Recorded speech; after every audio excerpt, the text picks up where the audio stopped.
আমাদের কাপ্তাইয়ের বাড়িটি আমার কাছে প্রশান্তির আরেক নাম। একেবারে বাড়ির পাশ ঘেঁষেই পাহাড়, আর তাতে প্রচুর গাছপালা।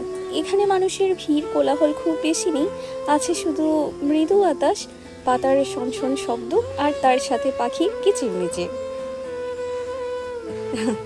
তো প্রতিবারের ন্যায় এবারও মায়ের গাছে কিছু ইউনিক ফুল এসছে। এই যেমন ধরুন অর্কিড, সাদা আর হালকা বেগুনি রঙের মিশেল। এই অর্কিড প্রাকৃতিকভাবে হয়নি, কোনো এক জায়গা থেকে মা এর শেকড় এনে কাঁঠাল গাছের সাথে জুড়ে দিয়েছিলেন। খসখসে ছালযুক্ত গাছ যেমন আম, জাম, নারকেল, এসব গাছে অর্কিড আবার বেশ ভালো হয়। বেশ লতানো অর্কিড, এই লতাগুলো শেকড় বেঁধে বসবেন না, এগুলো কাণ্ড, আর প্রতিটি কাণ্ডেই দেখুন ফুল এসছে। আবার তার পাশে একটা নীল ঘণ্টা ফুলও উকি দিচ্ছে। মায়ের কাছে বেশ কয়েক জাতের অর্কিড আছে, সেগুলোতেও ফুল আসবে ধীরে ধীরে। তবে এই অর্কিডটি হলো এই বছরে মায়ের বাগানের প্রথম অর্কিড।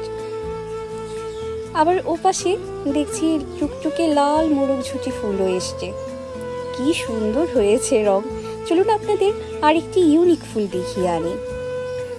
এই যে আমার পেছনে উজ্জ্বল হলুদ রঙের ফুলটি, একে আমরা হলুদ ঝুমকা নামেই জানি। তবে আমার এক পোল্যান্ড প্রবাসী আত্মীয় বলেছেন পোল্যান্ডে নাকি এটিকে বলা হয় ইয়েলো অ্যালডার ফুল।